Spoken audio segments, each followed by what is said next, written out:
कहूँ तो पूरे मुंबई में जो है मैंने पढ़ाया हुआ है, चाहे वो सेंट्रल लाइन हो और हार्बर लाइन हो या वेस्टर्न मुंबई हो, तो लगभग हर जगह पढ़ाया हुआ है। तो साहित्य आजकल के माध्यम से तो पहले तो मैं आपको और आपके पटल को, भाई दोनों को जो है बहुत बहुत बहुत हृदय तल से धन्यवाद देना चाहूँगी कि आपने जो है मेरी जो विचार हैं जो मैं लोगों तक पहुँचाना।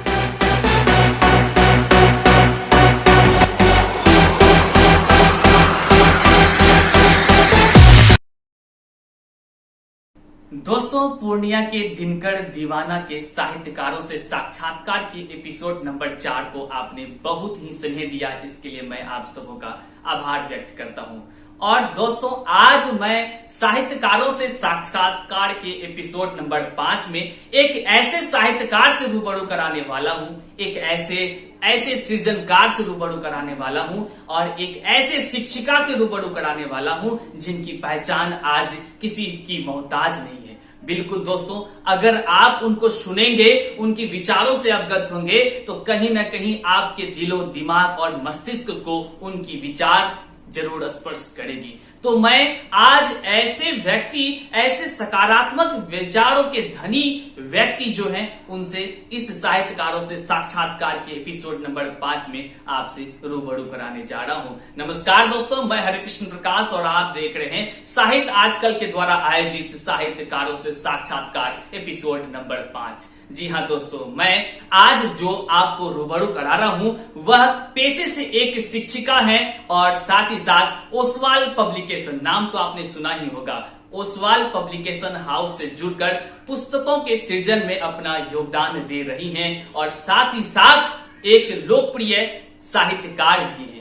ऐसे साहित्यकार जिनकी विचार आप अगर सुन ले, आप इस वीडियो में जरूर सुनेंगे उनके विचार, क्योंकि आज मैं उन्हीं का साक्षात्कार से आपको रूबरू कराने वाला हूं। दोस्तों, वे हैं अंबरनाथ, मुंबई महाराष्ट्र के मंजू राय शर्मा। दीदी, मैं आपका इस साहित्य आजकल के बड़े प्लेटफॉर्म पर स्वागत करता हूं, अभिनंदन करता हूं। स्वागत है मंजू राय शर्मा जी। नमस्ते कृष्णा भैया। नमस्ते दीदी, आपको भी। मैं सबसे पहले आपका बहुत बहुत धन्यवाद देना चाहूँगी कि आपने इतने बड़े मंच पर जो है मुझे आमंत्रित किया ताकि मेरे विचार आपके प्लेटफॉर्म के माध्यम से लोगों तक पहुंच सके। तो इसका मैं आपको तहे दिल से शुक्रिया अदा करती हूँ। स्वागत है दीदी, स्वागत है। मैं और मेरी पूरी टीम आपका स्वागत ही नहीं बल्कि अभिनंदन इस प्रकार करता हूं, क्योंकि साहित्य आजकल की टीम का सदैव उद्देश्य रहा है दीदी कि तमाम लोगों को जागृत करे, प्रेरणादायक, जो जिनकी इतिहास प्रेरणाओं से भरी हुई है, जिनके मानसिकता में ऐसे विचार उत्पन्न होते हैं जिनसे कि तमाम देश के युवा ही नहीं बल्कि जन जन, अर्थात कहें तो छोटे से लेकर बड़े तक लाभान्वित हो सकते हैं। उन तमाम सृजनकारों, उन तमाम रचनाकारों, उन तमाम कलाकारों के माध्यम से जन जन को संदेश पहुंचाने का कार्य हमारी टीम निरंतर करती रही है। इसी कड़ी में आज मैं आपसे रूबरू हो पा रहा हूं और हम अपने माध्यम से, आपके साक्षात्कार के माध्यम से जन जन को एक नए संदेश देने के लिए एक नए कीर्तिमान को स्थापित करने जा रहा हूं। दीदी, सर्वप्रथम साहित्य आजकल के तमाम दर्शकों को आप अपना परिचय दे ताकि सभी लोग आपके परिचय से अवगत हो सके। हालांकि मैंने संक्षिप्त में 2 बातें कहा, लेकिन वह आपके सामने बिल्कुल ही कम है। आप अगर स्वयं अपना परिचय देंगे तो सभी लोग समझ सकेंगे और लाभान्वित होंगे। दीदी, अपना परिचय दें। कृष्णा भैया, जैसे कि आपने पहले बता ही दिया है, मतलब मुख्य परिचय तो वही है। जी। और जो है कि शिक्षिका रह चुकी हूँ और उसके साथ साथ हिंदी की विभागाध्यक्ष भी थी मैं। अच्छा। और अब जो है ओसवाल पब्लिकेशन के साथ में निरंतर जो है उनके साथ योगदान दे रही हूँ। हाँ, बच्चों को जो है जी आगरा में है, इनका हेड ऑफिस है। और जो है उनके साथ ही जुड़कर अलग अलग जो बोर्ड है, ICSE CBSE बोर्ड है, बाकी जितने भी बोर्ड हैं, हाँ। तो उनके जो है उनके लिए लेखन का कार्य हिंदी में 10वीं 12वीं के बच्चों के लिए करती हूँ, जो कि जिसे कहा जाता है कि उनकी नींव ही मजबूत होती है 10वीं में। बिल्कुल, आप तो सही कह दीदी। तो नींव का पत्थर जो रखा जाता है, तो मैं थोड़ा सा उसी में योगदान दे रही हूँ अपने लेखन के जरिए। और उसके बाद कुछ समय मिलता है तो शौक है लिखने का, तो कविताएं लिख लेती हूँ, कहानियाँ, आलेख, लेख, लघु कथाएं। बहुत खुशी की बात है बस दीदी। यही छोटा सा परिचय है आपकी बहन का। दीदी ये छोटा सा परिचय न कहें, क्योंकि आप अभी हमारे साथ अमरनाथ मुंबई महाराष्ट्र से जुड़ रही हैं। हालांकि महाराष्ट्र से जुड़े तमाम साहित्यकार हैं, परंतु कहीं ना कहीं उनमें जो बातें होती है उनसे बड़ी बात आप में होगी, तभी मैं आपसे संपर्क कर पाया। और कहीं ना कहीं हमारी टीम को ये जरूर लगा होगा कि आपके माध्यम से तमाम लोग जागरूक हो सकते हैं। दीदी, आपने जो कहा कि बच्चे ही इस देश के भविष्य की नींव होती है, अर्थात बच्चों के लिए आप सृजन का कार्य कर रही हैं, इससे बढ़कर और कोई बड़ी बात हो नहीं सकती है।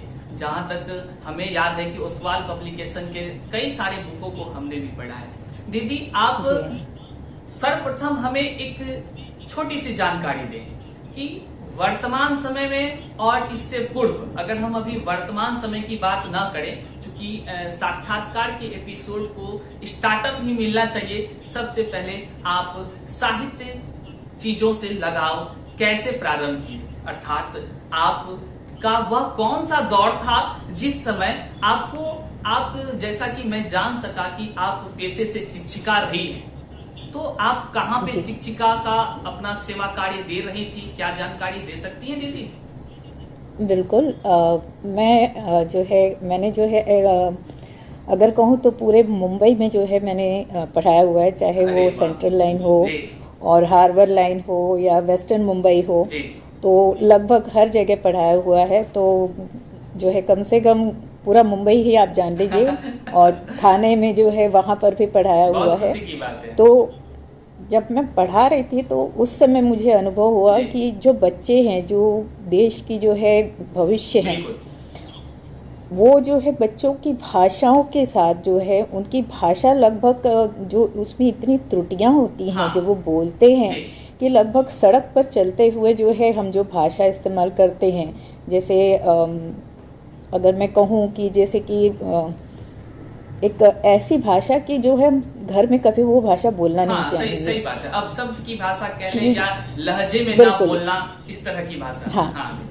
या ऐसी भाषा जिससे कि जो है आप कभी अपनापन न महसूस कर सकें, लगाव न महसूस कर सकें, क्योंकि हिंदी एक ऐसी भाषा है जो जिसे जो है अगर मैं तो खुद वैज्ञानिक भाषा कहती हूँ, क्योंकि हमारी भाषा जब हम सीखते हैं भाषा, तो उस भाषा में कर्ता कर्म हर चीज की जो है एक अलग स्थान है। हर चीज का स्थान जो है वहाँ पर पूर्ण तरह से महत्वपूर्ण होने के साथ साथ वो फिक्स है कि वो जो है अगर है लगेगा तो वही लगेगा, और जो है कर्म लगेगा, कर्ता लगेगा तो वो वहीं लगेगा। हालांकि मैं थोड़ा व्याकरण में जा रही हूँ, लेकिन जो है जो मैंने पढ़ाया है तो उस हिसाब से जो है वैज्ञानिक भाषा ही कहूंगी कि उसका जो स्वर निकलता है हमारे जो है कंठ से, वो कंठ से जो स्वर निकलता है उसके लिए तालव्य है, बहुत सारी चीजें हैं जो पता है हमें कि अगर बच्चों को वो चीज सिखा दी जाए तो बच्चे उसमें कभी त्रुटि नहीं करेंगे।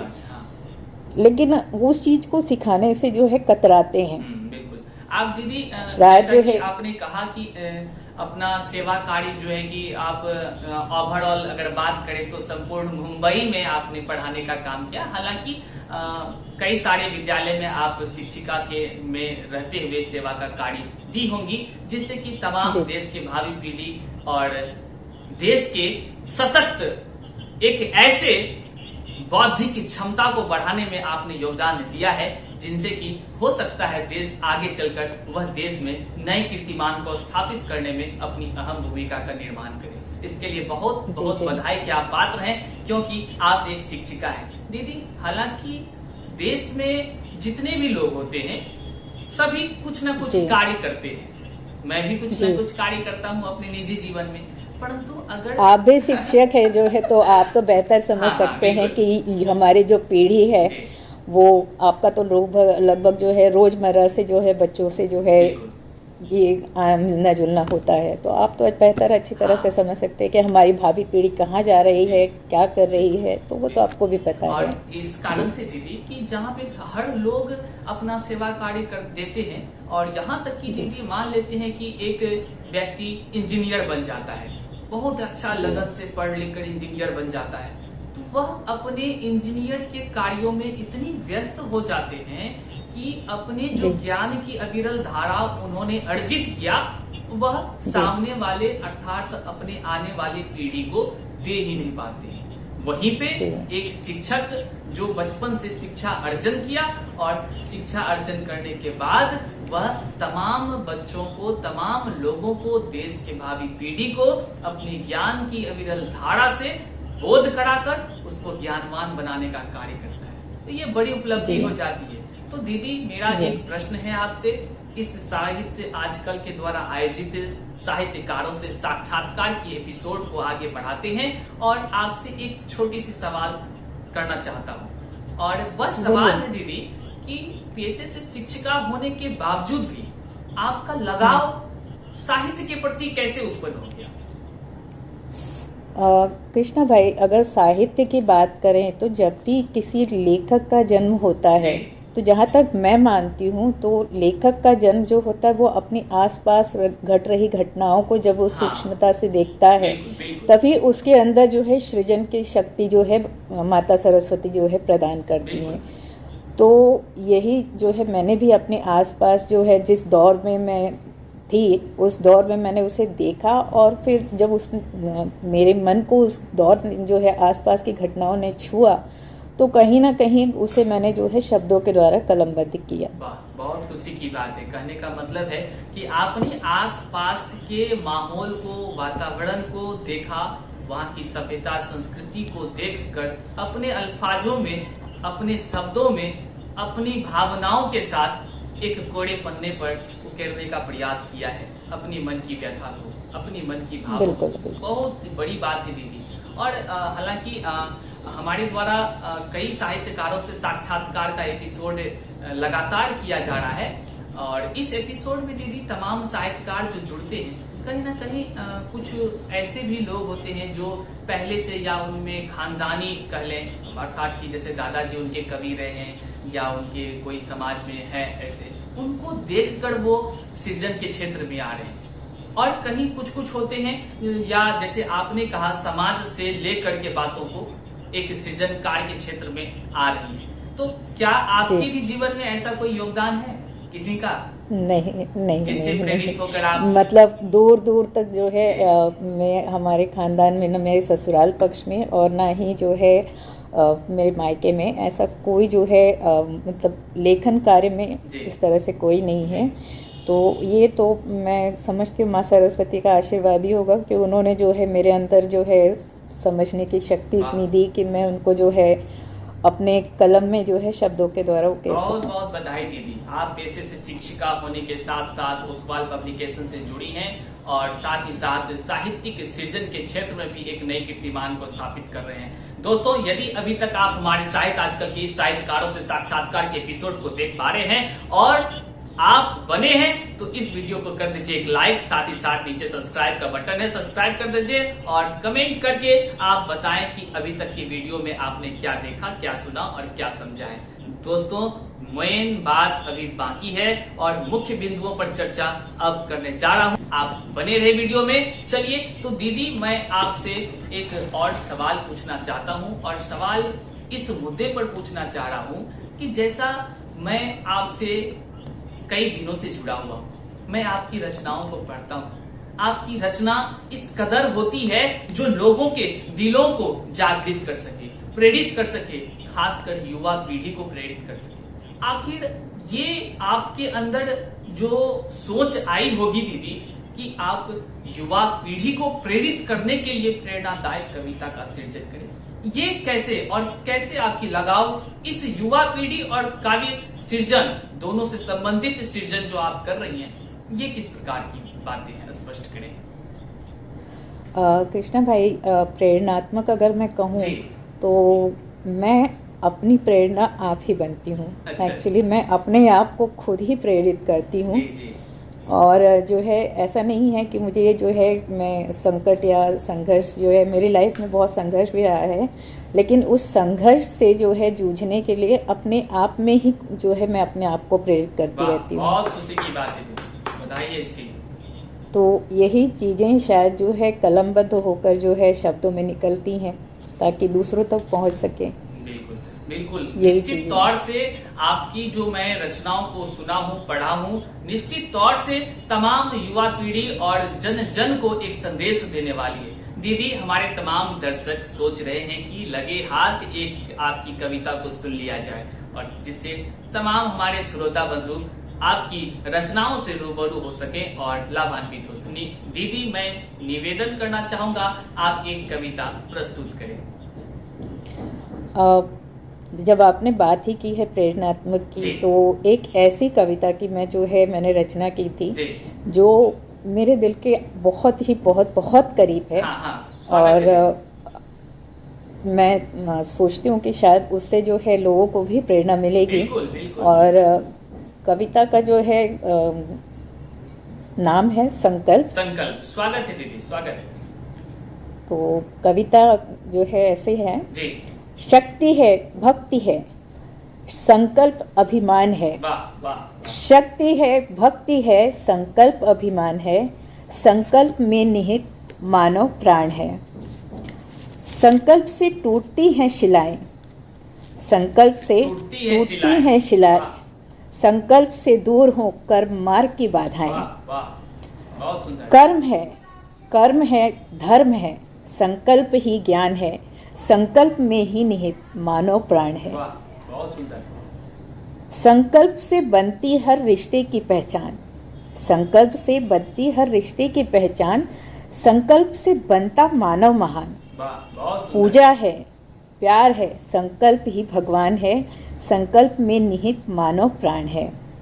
बहुत सुंदर। जन जन में जगाती कर्तव्य ज्ञान, जन जन में जगाती कर्तव्य ज्ञान, कर्म भूमि में ही है गीता का ज्ञान। वाह वाह। संकल्प ही लक्ष्य का संधान है, बिल्कुल। संकल्प ही लक्ष्य का संधान है, संकल्प में निहित मानव प्राण वाह है। वाह, बहुत सुंदर दीदी। संकल्प ही जीवन का सार है, संकल्प ही जीवन का सार है, संकल्प में समाया सारा संसार है। वाह, बहुत सुंदर। अमन है, शांति है, संकल्प ही तत्व ज्ञान है, संकल्प में निहित मानव प्राण वाह, है। बहुत सुंदर दीदी। संकल्प तो में इस- निहित मानव प्राण है।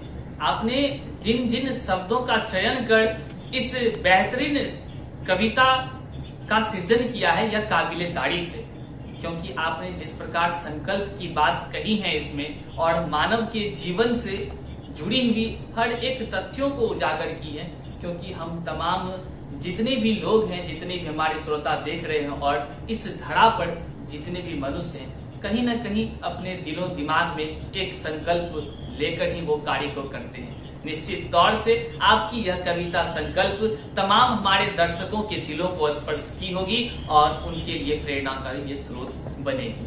दीदी, अब मैं सवाल को कुछ आगे बढ़ाता हूँ और आपसे एक नए सवाल पूछना चाहता हूँ, अगर इजाजत हो तो मैं पूछूंगा। बोलिए ना भाई, चलिए दीदी, बोलिए, आपके हर सवाल का जवाब शुक्रिया देंगे। शुक्रिया दीदी। बिल्कुल, हमारे जितने भी दर्शक यहाँ देख पा रहे हैं अभी आपको, वो तमाम चाह रहे हैं कि आपसे ये जान सके कि आप पूर्व में शिक्षिका रही हैं, वर्तमान में ओसवाल पब्लिकेशन से जुड़कर पुस्तक सृजन के कार्य में अपनी योगदान दे रही हैं, आप लोकप्रिय साहित्यकार भी हैं। तो वर्तमान के समय में आपकी रुचि किस चीज में सबसे अधिक, सर्वाधिक रुचि की बात करें तो? लेखन ही मेरा प्रिय कार्य है। जी। जो है, जब मैं शिक्षिका थी तब भी और अब भी जो है लिखना ही जो है, मतलब सृजन करना ही मुझे बहुत भाता है। जी। और खास कर जो है ऐसा सृजन जो किसी के जीवन में बदलाव ला सके, वाह, वाह। क्योंकि सृजन तभी जो है, जो उसका तत्व तभी है और सार्थक तभी है जी। जब वो किसी के जो है जीवन को छू सके और उसमें कुछ बदलाव ला सके, बिल्कुल क्योंकि अन्यथा सृजन जो है व्यर्थ है, ऐसा मैं मानती हूँ। बिल्कुल, आपका मानना बिल्कुल सही है दीदी। और सवाल को आगे बढ़ाते हैं आपसे दीदी। बस एक सवाल ये जानना चाहता हूँ कि आप इस उम्र में दीदी, चूंकि आप काफी समय से अपना अलग अलग कार्यों में योगदान देती रही, इस उम्र में जहां लोग अपने जीवन को सोचने लगता है कि चलो मैं ये तो उपलब्धि हासिल कर लिया, ये भी कर लिया, और भी कुछ करना था वो भी कर लिया, परंतु इसके बावजूद वो क्या करते हैं, अपने घर में चैन से बैठ जाते हैं, चाहे वो महिला हो या पुरुष हो, अपनी उम्र के अलग अलग पड़ाव में अलग अलग स्थितियों में होते हैं। वहीं पे आप इस उम्र में भी युवाओं के लिए अर्थात उन्हें प्रेरित करने के लिए लगातार संघर्ष कर रही हैं। आखिर आपके मन में ये युवाओं के लिए क्यों संघर्ष की भावनाएं उत्पन्न हो रही है? कृष्णा भाई, मैंने पहले ही कहा कि हाँ। हमारी जो आने वाली भावी पीढ़ी है वो युवा है। जी। युवा पीढ़ी के अंदर ऊर्जा बहुत होती है, बिल्कुल। ठीक है, और ऊर्जा अगर माने तो रचनात्मक भी होती है और विध्वंसात्मक भी कहने होती का है। मतलब सकारात्मक और नकारात्मक दोनों होती है। बिल्कुल, ऊर्जा वो आप पर है कि आप उस ऊर्जा को रचनात्मक रूप में लेते हाँ। हैं या विध्वंस के रूप में लेते हाँ, हैं, एकदम से। ठीक है। जी। तो पहली बात, आजकल आप देख रहे हैं कि आधुनिकता की जो है दौड़ में मोबाइल है, टीवी है, इन सब चीज़ों ने बिल्कुल। और ऑनलाइन कितना बच्चों को जो है, हम बड़ों की ही बात ले ली जाए जी। तो मोबाइल पे हमें कितना समय बिताना है, कितना नहीं बिताना, ये हम खुद नहीं तय कर पाते। बिल्कुल। हम उसकी जो है बोलते हैं ना, एक लत हमें लग जाती है। हाँ। 24 घंटे एक कमरे में रहते हुए हमारे अंदर की भावनाएं मरती जा रही हैं। बिल्कुल सही। आप देखिए, एक फेसबुक है, कहीं भी है, हम जुड़े हुए हैं लोगों से, लेकिन क्या वो जुड़ाव भावनात्मक है?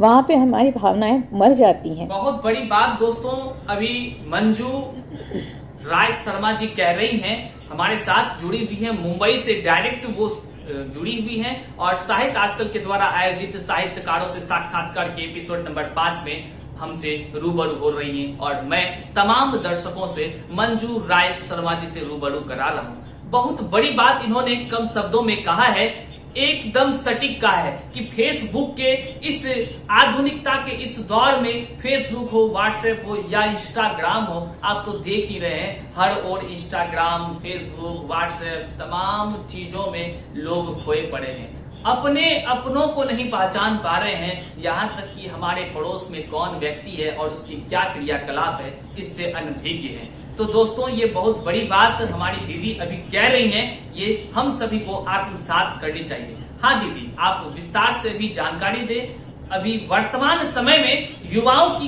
क्या दशा हो गई है, आखिर युवा कहाँ खोए जा रहा है, क्योंकि आपने अनुभव प्राप्त किया है, आपने महसूस किया है और आप उस स्थान से आ रही हैं जो माया नगरी कहलाती है दीदी। मैं आपके साथ एक छोटा सा इंसिडेंट जो है साझा करना चाहूँगी। ये आसपास के, आपने कहा ना कि लेखकों को प्रेरणा कहाँ से मिलती है, और मैं युवाओं की इतनी क्यों बात कर रही हूँ कि अभी हमारे ही बगल के जो है बिल्डिंग में एक घटना हुई। एक युवा ने ही फांसी लगा ली अपने आप को घर के अंदर। तो अब आप सोचिए कि युवा ये नहीं सोचते, उनका जीवन इतना सस्ता हो चुका है, इतना जो है उन्हें लगता है कि सरल है अपनी जान दे देना। कहने का अर्थ ये है कि संघर्ष करना उनके बस में नहीं है। तो आप ये सोचिए कि उनके अंदर ऊर्जा है, लेकिन धैर्य नहीं है, सहनशीलता नहीं है। ये दो चीज़ों की बहुत बहुत बहुत कमी है और इसी कारण वो मार्ग भटक रहे हैं। तो उन्हें जो है, मैंने कहा, उनके अंदर ऊर्जा है, दोनों ही तरह से वो कार्य कर सकते हैं। अग्नि की अगर बात करें तो अग्नि जलाती भी है, अग्नि घर में रोटी पकाने के लिए सहयोग भी देती है। तो इसी तरह जो ऊर्जा की मैं बात कर रही हूँ वो क्रोध के रूप में भी प्रकट हो सकती है। आप क्रोध करेंगे तो आपका विवेक खत्म हो जाता है, और जब आप विवेक खत्म तो आप क्या कर रहे हैं आपको बाद में पछतावा होगा। लेकिन अगर उसी चीज़ को आप अपने अंदर की जो ऊर्जा है उसे किसी लक्ष्य को पाने के लिए या कोई रचनात्मक कार्य के लिए उसे जिद के रूप में इस्तेमाल कीजिए, उसके बाद देखिए क्या चमत्कार होता है। आपकी ज़िंदगी की दिशा ही नहीं, दशा बदल जाएगी। बिल्कुल आपने सही कहा दीदी। और कहीं ना कहीं अगर आपके बिल्डिंग के बगल के कुछ ऐसी दुखद घटना घट गई तो यह दुख का विषय है। मैं तमाम अभी देख रहे तमाम युवा पीढ़ी या तमाम लोगों से आग्रह करना चाहूँगा, कोई भी व्यक्ति आपके घर के आसपास या आपके परिवार में अगर वह दुखी हो तो उनसे बात करें। हो सकता है कि उसका मनोबल को आपके बात करने से उनका मनोबल ऊंचा हो जाए और वो सकारात्मकता की ओर लौट चले। तो इस तरह की घटना को रोकने का प्रयास तमाम समाज के लोगों को करनी चाहिए, हम सबों को भी करनी चाहिए। और खास युवा पीढ़ी से मेरा संदेश है कि आप ऐसा कदम ना उठाइए, बात कीजिए, सकारात्मक सोचिए और नकारात्मकता को दूर कीजिए। इससे ही आगे आप समाज में और अपने परिवार में अपनी पहचान और अपनी सकारात्मक भाव से अपनी एक लोकप्रियता को हासिल कर सकते हैं। तो दीदी, हम अभी जस्ट आपसे चाहेंगे कि एक प्रेरणादायक, एक शानदार, एक जबरदस्त कविता आप तमाम दर्शकों को सुनाएं ताकि सभी दर्शक हमारे लाभान्वित हो सके। आपको चाहने वाले आपकी कविता का इंतजार कर रहे हैं। सुनाइए दीदी। एक कविता है झांसी की रानी के बारे में तो सब जानते हैं। बिल्कुल। ठीक है, और आजकल नारी की स्थिति क्या है ये भी लोग जान रहे हैं। बिल्कुल दीदी। और नारी को जो है, नारी खुद अपने आप को इतना कमज़ोर समझती है कि हर चीज़ में उसके अंदर भगवान ने, आप सोचिए कि नारी अगर सृजन करता है तो ईश्वर भी सृजन करता है। और नारी के अंदर अगर इतनी शक्ति है सृजन करने की तो वो अपने आप को पहचान नहीं पाती। अगर पहचानती तो उसके साथ इतना गलत आजकल के समाज में नहीं होता। बिल्कुल सही कहा आपने। तो एक कविता मैंने उन्हीं पर जो है लिखी है, सारी नारियों के लिए। अगर उससे थोड़ी भी प्रेरणा अगर वो ले सके तो मेरे लिए जो है ये रचना करना ही सार्थक हो जाएगा। बिल्कुल। और मेरा जो हम तमाम साहित्य आजकल की टीम का उद्देश्य है कि तमाम लोगों तक आपकी बात, तमाम साक्षात्कारों की बात, तमाम साहित्यकारों की बात जन जन तक पहुंचाऊं और उन्हें प्रेरित करूं, यह भी उद्देश्य पूर्ण हो जाएगी। बिल्कुल, स्वागत है दीदी। कविता का जो शीर्षक है झांसी की रानी एक वीर मर्दानी। वाह वाह, स्वागत है। चमकी थी सन 57 में एक तलवार पुरानी सी, चमकी थी सन 57 में एक तलवार पुरानी सी, नानी दादी के मुख से हमने सुनी कहानी थी। वाह वाह, बहुत सुंदर। खूब लड़ी नारी मर्दानी, खूब लड़ी नारी मर्दानी, वो तो झांसी वाली रानी थी। मोरोपंत की थी वह बेटी, नाना की मुंह बोली बहना, नाम छबीली था उसका, उस अलबेली का क्या कहना। मातृभूमि पर मर मिटने की उसने मन में ठानी थी, खूब लड़ी मर्दानी, खूब लड़ी नारी मर्दानी, वो तो झांसी वाली रानी थी। बिल्कुल बिल्कुल, बहुत सुंदर। तीर तलवार और भाले, तीर तलवार और भाले थे उसके यह खेल खिलौने, गुलामी से आज़ादी का सपना देखे थे उसके नैनों ने। हर बच्चा बच्चा बालक था उसका, वह जननी स्वरूपिणी थी जी। हर बच्चा बच्चा बालक था उसका, वह जननी स्वरूपिणी थी। खूब लड़ी नारी मर्दानी, वो तो झांसी वाली रानी थी। वाह, बहुत सुंदर। लोहा माना था अंग्रेजों ने, सोचिए कि एक हिंदुस्तानी नारी ने जो है अंग्रेजों को लोहे चबवा दिए थे। तो लोहा माना था अंग्रेजों ने उस रानी मर्दानी का, रण में तीर कमान खड्ग से लड़ती उस मस्तानी का, लक्ष्मी नाम पर अरी के लिए साक्षात माँ जगदम्बा माता रानी थी। खूब लड़ी नारी मर्दानी, वो तो झांसी वाली रानी थी। आगे सुनिए कि आज की नारी, वो भी एक नारी थी, तू भी एक नारी है, वो भी एक नारी थी, तू भी एक नारी है, फिर क्यों कहलाती तू अबला बेचारी है। बिल्कुल सही बात। पुरुषों के पुरुषत्व के अहम का मर्दन करने वाली मर्दानी थी। खूब लड़ी नारी मर्दानी, वो तो झांसी वाली रही। बहुत सुंदर। जननी है तू, जननी है तू, तू है शक्तिशाली, अपने आन मान का स्वरक्षण करने वाली, अपने आन मान का स्वरक्षण करने वाली, ले प्रतिज्ञ मन में दृढ़शाली, ले प्रतिज्ञ मन में दृढ़शाली, अब नहीं जन्मेगी निर्भया, अब नहीं जन्मेगी निर्भया, हर नारी होगी अभया बलशाली, हर नारी होगी अभया बलशाली, हिंद का हर बच्चा बच्चा बोल उठेगा, खूब लड़ी मर्दानी, अब तो हर घर में है झांसी वाली रानी। वाह वाह, बहुत सुंदर, बहुत ही खूब लड़ी नारी मर्दानी, वो तो झांसी वाली रानी थी और रहेगी। वाह, बहुत काबिले तारीफ दीदी। और कहीं ना कहीं तो निश्चित रूप से आपकी यह कविता तमाम नारियों के लिए जो आपने सृजन किया है, इसके लिए बहुत बहुत बधाई, क्योंकि यह कविता अभी जो सुन रहे हमारे तमाम दर्शक हैं शायद आजकल से जुड़े हुए, या तो वे सब्सक्राइब किए हैं और वो हमारे सब्सक्राइबर हैं, या नहीं तो वो आपको चाहने वाले हैं, अर्थात मंजू राय शर्मा जी को चाहने वाले जितने भी हमारे रचनाकार हैं, सृजनकार हैं, या तमाम श्रोता बंधु हैं। आप इस कविता को सुनकर क्या महसूस किए, नारियों की कौन सी व्यथा को आपने पकड़ा इस कविता में, जरूर आप कमेंट करके जानकारी देंगे, जिससे हमारे रचनाकार, हमारे सृजनकार, हमारे लोकप्रिय साहित्यकार का उत्साहवर्धन हो सके।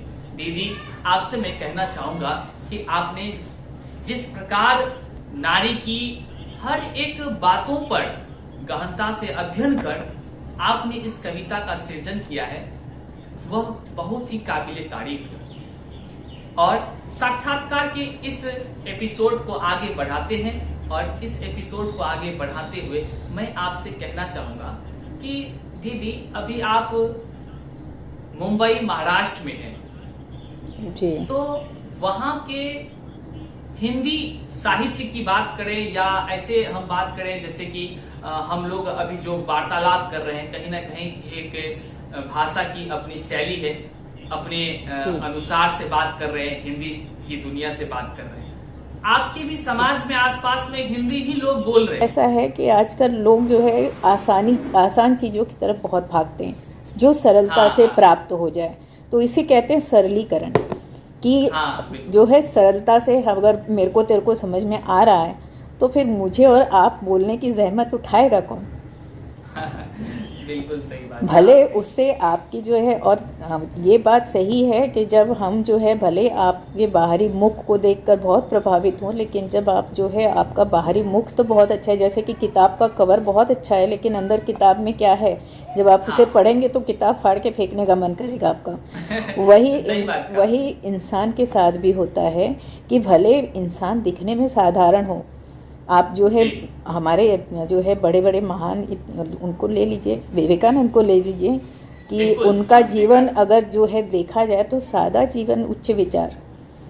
अगर आपके जीवन का अगर ये सिद्धांत है तो आपका व्यक्तित्व वो व्यक्तित्व होगा, लौह चुंबक की तरह होगा, जो दूसरों को जो है आकर्षित किए बिना नहीं रहेगा। बिल्कुल सही बात। तो अगर वो शिकागो में जाके जो है इतना बड़ा भाषण दे सकते हैं, और आज भी लोग याद करते हैं उनके भाषण को, और कि भाइयों और बहनों याद करते रहेंगे ऐसे महान आत्मा को। तो ऐसे शब्द आज तक किसी ने किसी के लिए इस्तेमाल नहीं किए, भाइयों और बहनों। तो इतने अच्छे अच्छे शब्द जब हमारे जो है भाषा ने, हमारी संस्कृत ने जो है, हमारी हिंदी ने हमें दी है, तो मुझे नहीं लगता कि आपको जो है इतने नीचे स्तर पर जाके बात करने की ज़रूरत है। आप अगर अपना व्यक्तित्व बनाना चाहते हैं, अपनी एक छवि बनाना चाहते हैं जो लोगों को आकर्षित करे, तो अच्छे शब्द, अच्छी भाषा और सकारात्मक विचार और सोच एक ऐसी जो है चीज़ है जो आपके पूरे व्यक्तित्व को जो है ऊपर से नीचे तक बदल देती है। वाह, बहुत सुंदर, बहुत ही सकारात्मक बातों को आपने रखा है, जिससे कि हमारे तमाम दर्शक सुन पा रहे हैं और समझ भी पा रहे हैं। कहीं ना कहीं हम सबों को आत्मसात करने की आवश्यकता है कि हम अपनी भाषा शैली को अगर उच्च रखेंगे तो कहीं ना कहीं मेरा, हमारा या हमारे समाज में जो मेरी जो वास्तविकता है, जो हमारी लोकप्रियता है, वह स्थापित होने का काम करेगी। और वह कौन दिलाएगी? तो हमारी इस संवाद शैली अर्थात भाषा ही। कहते हैं जो मेरे को, तेरे को या आप, हम इन तमाम चीजों से संबोधित करते हैं, अंतर कुछ भी नहीं है। यूं देखा जाए तो दीदी अंतर कुछ भी नहीं है, संवाद तो हो जाती है, लेकिन कहीं ना कहीं हम सभी भारत सिर्फ भारत ही नहीं है। आप गर्व करते हैं, हम सभी गर्व करते हैं कि मैं भारतीय हूँ। मैं भारतीय हूं तो भारत की अपनी सभ्यता शैली है, उस हिसाब से बात करने की आवश्यकता है। एक दूसरे को नीचे दिखाने के बजाय एक दूसरे को साथ लेकर चलने की आवश्यकता है दोस्तों। तो चलिए दीदी, मैं आपसे जानना चाहता हूं कि आप साहित्य आजकल के इस पटल से कैसे जुड़ी, अर्थात साहित्य आजकल की जानकारी आपको कैसे प्राप्त हुई, आप इसकी जानकारी दें। साहित्य आजकल के पटल पे तो भाई आपने ही जोड़ा मुझे। बिल्कुल। तो ये तो सच है, क्योंकि जब मुझे जो है आपने व्हाट्सअप किया था तो मैंने पूछा कि भाई क्योंकि आपका नंबर अचानक मिला था, शायद हम किसी ग्रुप में थे और आपको ग्रुप में जो है इस तरह से जो है, और मुझे काफ़ी अच्छा लगा आपसे जुड़कर, क्योंकि मैं जो लोगों तक विचार पहुंचाना चाहती हूँ, अगर आपके पटल के माध्यम से भी पहुंचते हैं युवा पीढ़ी तक कि भाई अपनी ज़िंदगी जो है, अपनी ज़िंदगी के मालिक खुद बनो, अपने अंदर की जो ऊर्जा है उसे रचनात्मक बनाइए, अपने जीवन का कुछ लक्ष्य बनाइए, उसे जो है रचनात्मक, अपने देश समाज के लिए कुछ कीजिए, अपने लिए कुछ कीजिए, अपने माता पिता के लिए कुछ कीजिए, ऐसा कुछ कीजिए कि रहती दुनिया तक आपको कोई याद करे, ऐसा कुछ करके जाइए, क्योंकि मानव जीवन हर बार नहीं मिलता। तो अपने जीवन को जो है एक लक्ष्य दीजिए, क्योंकि अगर लक्ष्य देंगे, अगर हर व्यक्ति इस तरह के अपने जो है जीवन को लक्ष्य बनाकर जो है अगर कुछ समाज के लिए, कुछ अपने लिए, कुछ अपने परिवार के लिए और राष्ट्र के लिए, सबसे बड़ी बात, योगदान दे रहा है, तो आप सोचिए सबके विचार अगर एक जैसे हो जाएं तो हमारा राष्ट्र कहाँ से कहाँ चला जाएगा। बिल्कुल, कहाँ से कहाँ चला जाएगा, क्योंकि युवा पीढ़ी के ही हाथों में जो है हमारा भविष्य है। तो सबसे बड़ी चीज़ है कि उन्हें ही हर चीज़ को सोचने समझने, एक जो है कहने वाली बात है कि पहले सुनो गुनो फिर जो है बोलो, लेकिन आजकल की युवा पीढ़ी कहती है, पहले जो है कहती है, फिर समझती है और फिर जो है उस पर ये करती है। तो पहले चीज़ों को, क्योंकि मैंने कहा धैर्य की कमी हो चुकी है, ऊर्जा अधिक है और उस ऊर्जा को संभालने के लिए उनके अंदर रचनात्मक जो है वो कार्य करने के लिए जो है क्षमता कम है। अगर उसको जो है एक थोड़ा सा अच्छी तरह से उसे रचनात्मक जो है एक गतिविधि दे दी जाए, तो हमारे बच्चे ऐसे हैं ना, इतने टैलेंटेड हैं कि अगर बाहर जाके वो इतना कुछ कर जो है बाहर के देशों को आगे बढ़ा सकते हैं, तो हमारे भारत देश को जो है वो क्या से क्या बना दें। बिल्कुल सही कहा आपने। यदि आप हमारे इस साहित्य आजकल के इस एपिसोड से जुड़े हैं और अभी तक आप देख रहे हैं, तो निश्चित तौर से आपके दिलो दिमाग में हमारी दीदी की जो संवाद इन्होंने प्रेषित किया है आप सबों के बीच, जरूर आप लाभान्वित हो रहे होंगे। दोस्तों, यदि अभी तक आप हमारे इस चैनल को सब्सक्राइब नहीं किए तो नीचे सब्सक्राइब का लाल बटन है, जरूर आप सब्सक्राइब करें। साथ ही साथ यदि आप भी एक साहित्यकार हैं, सृजनकार हैं, कलाकार हैं, या आपके अंदर भी ऐसी कहानी है जिससे कि तमाम लोग प्रेरित हो सके, तो हमारी टीम के द्वारा दिया जा रहा है इस नंबर से आप जरूर व्हाट्सएप कर संपर्क करेंगे। साथ ही साथ हमारे डिस्क्रिप्शन बॉक्स में गूगल फॉर्म दे दी गई है साहित्यकारों से साक्षात्कार के एपिसोड के लिए। आप जरूर उस फॉर्म को भरकर आप साहित्य आजकल के द्वारा साहित्यकारों से साक्षात्कार के एपिसोड में शामिल होने का सौभाग्य प्राप्त कर सकते हैं। साथ ही साथ दीदी, एक मैं अहम सवाल पूछने जा रहा हूं। वर्तमान समय में जो ज्वलंत मुद्दाएं हैं, आपने नारी पर काफी कहले तो चिंतन मंथन करके आपने नारी के अलग अलग व्यथाओं को सृजन कर, अलग अलग व्यथाओं को अपने भावों से सृजन कर कविता के माध्यम से हो या कहानी के माध्यम से हो, आपने व्यक्त करने का कोशिश किया है। बिल्कुल ये सही है ना दीदी? बिल्कुल बिल्कुल। तो आपसे दीदी मेरा एक सवाल है कि आपने नारियों के अलग अलग रूपों को देखा है, नारी को जिस प्रकार आपने अबला का भी चर्चा आपने अपनी कविता के माध्यम से किया है, और किस तरह नारी को एक झांसी की रानी बननी चाहिए आपने उसका भी वर्णन किया है। तो मैं आपसे एक चीज पूछना चाहता हूं दीदी, वर्तमान समय में यह काफी पीड़ादायक है और एक ज्वलंत मुद्दा भी है। नारी का इस समाज में कहीं ना कहीं निश्चित रूप से विवाह होने के समय में, अर्थात शादी समारोह में देखा गया है कि दहेज के बल पर, सभी तो नहीं, इसमें से कुछ लोग ऐसे करते हैं, 90% लोग ऐसा ही करते हैं, कुछ लोग दहेज मुक्त भी विवाह करते हैं। तो लेकिन मेरा प्रश्न आपसे दीदी है कि आप नारियों पर गहरी चिंतन मंथन करने के उपरांत बहुत कुछ लिखती हैं, तो क्या आपके नजर में एक नारी की विवाह में दहेज प्रथा शामिल होना जरूरी है, या दहेज प्रथा एक अभिशाप है या दहेज की बातें होनी जायज है? आप स्पष्ट कर दीजिए आपके हिसाब से कि आपको क्या लगता? अगर आज की बात की जाए कृष्ण भाई, तो आज जी। तो हर लड़की इंडिपेंडेंट है, ठीक है, बिल्कुल। आत्मनिर्भर है। और आत्मनिर्भर है तो आप तो देख रहे हैं कि आप जो है माया नगरी तो अपने आप में उदाहरण रख रही है कि शादी करने की ज़रूरत ही नहीं है, हाँ बिल्कुल। है ना। तो हाँ, बिल्कुल। जब जो है नारी जब तक जो है पुरुष पर अवलंबित है, ठीक है, तो तब तक उसे लगा कि भाई उसे जो है उस पर अवलंबित है हर चीज़ के लिए, तो ठीक है। अगर जब वो आत्मनिर्भर है तो वो खुद अपना जो है बोझ उठा सकती है, सब कुछ कर सकती है। और आजकल शादी विवाह जो है एक अगर मैं कहूँ तो सिर्फ और सिर्फ अहम का विषय रह गया है।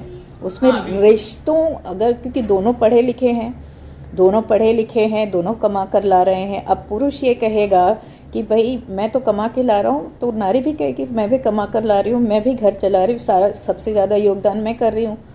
तो हाँ। वहाँ अहम आता है, और जब अहम आएगा तो आप बताइए रिश्ते कहाँ टिकेंगे। बिल्कुल आपने सही कहा दीदी। तो और कहीं ना कहीं मतलब कि मेरा सवाल पूछने का उद्देश्य यह था कि समाज में अक्सर ऐसी घटनाएं घट जाती है जिससे कि अखबार वाले हेडलाइन बनाते हैं कि दहेज के कारण से इस तरह की घटना हो गई। तो मेरा बस यही था सीधा सा सवाल कि दहेज प्रथा जायज है या यह समाज के लिए एक अभिशाप है? बिल्कुल अभिशाप है। दहेज प्रथा क्यों होनी चाहिए ये बताइए कि एक लड़की जिस तरह से अपने माता पिता के घर में पलती है, बढ़ती है, पुरुष जो है लड़का भी उसी तरह से जो है पलता है, बढ़ता है, ठीक है। अगर नारी को जो है कहा गया है कि नारी धान की तरह होती है, मायके में पलती है, दूसरी जगह वो फलती फूलती है जाके ससुराल में। अब अगर और वो तो सारा कुछ अपना छोड़कर जो है अपने पिता का नाम अपना सब कुछ छोड़कर ससुराल में सब कुछ अपनाने आती है, तुम्हारे ही घर को तुम, और जो वंश चलता है उसमें उसका नाम भी नहीं लगता, सही बात, पुरुष का ही नाम लगता है ना। तो इतने सारे त्याग के बावजूद आपको उसका ऋणी होने के जो है आप उसे जो है इस तरह से दहेज लेंगे, तो ये एक तरह से खरीदना और बेचना ही हुआ ना। तो आप तो जो है लड़का बेच रहे हैं। इसलिए तो दीदी अक्सर हम कहा करते हैं कि अगर खरीदना ही बेचना है तो फिर कुछ अन्य चीजों को भी खरीदा बेचा जा सकता है। तो इस तरह अपने आप को युवा क्यों बेच देते हैं? निश्चित तौर पर यह निंदनीय है। और सबसे बड़ी चीज़ है कैसा होता है कि आदमी को आसानी से, मैं जनरल बात करूँ सामान्य, कि हर चीज़ आसानी से पाने की आदत होती है। अगर आसानी से हर चीज़ मिल जा रही है तो फिर मेहनत करे कौन? क्योंकि हर कोई मेहनत करना, संघर्ष करना हर एक के बस की बात नहीं है। मैं एक चीज़ यहीं पे कहूँगी कि अगर हर कोई संघर्ष का मतलब समझ ले, क्योंकि जीवन ही संघर्ष है। जब तक आप जीवन है, जीवन बिना संघर्ष के कोई मतलब नहीं है। बिना संघर्ष का जीवन रुका हुआ पानी है जिसमें हमेशा कीड़े पड़ जाते हैं और उस पानी का अस्तित्व खत्म। तो अगर जीवन है तो दीदी चलना है। साहित्यकारों से साक्षात्कार का यह एपिसोड हम लोग काफी देर से कर पा रहे हैं। जाते जाते अंतिम सवाल मैं आपसे पूछना चाहूंगा कि साहित्य आजकल के माध्यम से आप तमाम जन को क्या संदेश देना चाहेंगे, और साहित्य आजकल को देख रहे तमाम दर्शकों को आप क्या संदेश देना चाहती हैं? साहित्य आजकल के माध्यम से तो पहले तो मैं आपको और आपके पटल को, भाई दोनों को जो है बहुत बहुत बहुत हृदय तल से धन्यवाद देना चाहूँगी कि आपने जो है मेरे जो विचार हैं जो मैं लोगों तक पहुंचाना चाहती हूँ, जो युवाओं से कहना चाहती हूँ कि अपनी ज़िंदगी को आप एक बेहतर जो है आयाम दीजिए, बेहतर बनाइए, रचनात्मक बनाइए, ऐसा बनाइए कि लोग आपके जीवन को उदाहरण के तौर पर लें, किसी के लिए प्रेरणात्मक जो है कार्य करके उसके लिए एक पदचिन्ह बनाइए कि लोग आपको देखें और आपके पीछे चलें कि मुझे ऐसा बनना है। ये मत कीजिए कि आपको ना जो है अगर जीवन मिला है तो उस जीवन को जो है ऐसा मत बनाइए कि कीड़े मकोड़े की तरह जिए और मर गए, ऐसा मत कीजिए। सही बात, बिल्कुल सही बात। क्योंकि मानव जीवन मिला है तो अपने जीवन को सार्थक बनाइए। बस मैं यही कहना चाहूँगी कि सार्थक बनाइए, जिससे आपके जननी है, आपके सृजनकर्ता, आपके माता पिता को आप पर गर्व हो। क्योंकि अगर आप जो है अपने माता पिता के नाम से आज पहचाने जा रहे हैं क्योंकि उनका नाम आपके साथ है, लेकिन ऐसा कुछ कीजिए कि कल को आपके माता पिता आपके नाम से पहचाने जाएं। बहुत बड़ी बात, इतनी ही बहुत बात बधाई कहना दीदी चाहूँगी, बस इससे ज़्यादा कुछ नहीं। वो कहते हैं गागर में सागर, तो बस इतनी छोटी सी बात में मैं इतना ही कहना निश्चित तौर चाहूँगी। से आपने जिस प्रकार से साहित्य आजकल के माध्यम से तमाम जन जन के लोगों तक अपनी बातों को रखा और जिस प्रकार से आपने अंतिम अपना संवाद साहित्य आजकल के माध्यम से तमाम लोगों के लिए प्रेषित किया, निश्चित तौर से यह हम सभी के लिए एक उपलब्धि के समान है। और आपकी बातों को यदि हम या हमारे जितने भी चाहने वाले तमाम साहित्य आजकल के दर्शक हैं, यदि आत्मसात कर नित्य नए संघर्ष कर आगे की ओर बढ़ेंगे तो निश्चित ही इस देश का विकास होगा और इस देश के माध्यम से हम नए कीर्तिमान को स्थापित करने में अपनी पहचान स्थापित कर सकेंगे। अभी तक आप देख रहे थे साहित्य आजकल के द्वारा आयोजित साहित्यकारों से साक्षात्कार। हमारे साथ अभी जुड़ी हुई हैं अंबरनाथ मुंबई महाराष्ट्र आदरणीय मंजू राय शर्मा जी। अभी आपने तमाम साहित्यकारों से साक्षात करके इस 5वें एपिसोड को देखा है, सुना है। यदि आप हमारे मंजू दीदी के चाहने वाले हैं, आप उनको जानने वाले हैं, तो आपसे निवेदन है कि आप जरूर एक बार कमेंट करें और साथ ही साथ आप सब्सक्राइब नहीं किए तो सब्सक्राइब कर लें। और दोस्तों, यदि आप साहित्य आजकल के एकदम से श्रोता हैं, एकदम से कहने का मतलब है कि आप ढेरों स्नेह देते रहे हैं और आपके बदौलत ही साहित्य आजकल तमाम रचनाकारों, तमाम सृजनकारों तक पहुंचने का कार्य कर रही है और उनकी आवाज को जन जन से रूबरू कराने का कार्य कर रही है। तो आप जरूर कमेंट करें। कमेंट के ही माध्यम से हमारे रचनाकार उत्साहित होते हैं, प्रोत्साहित होते हैं और नित्य नए सृजन कर जन जन को लाभान्वित करने के लिए प्रेरित होते हैं। तो चलिए आज के सफर को यहीं पे करते हैं अंत। और फिर से एक बार कहना चाहूंगा, यदि आप भी साहित्य आजकल के द्वारा आयोजित साहित्यकारों से साक्षात्कार के एपिसोड में शामिल होना चाहते हैं तो हमारी टीम के द्वारा दिया जा रहा है इस नंबर पर अवश्य संपर्क करेंगे, या नहीं तो आप इससे पहले के वीडियो को जो देखना चाहेंगे साहित्यकारों से साक्षात्कार का, वह इस आई बटन में आपको दिख जाएगा, आप वहां से देख लेंगे। जरूर ही आपके जीवन में बदलाव की अहम कड़ी बनेगी और आपके लिए लाभान्वित होगा। तो चलिए आज के सफर को यही करते हैं अंत। मिलते हैं फिर एक नए साहित्यकारों से, तब तक के लिए जय हिंद।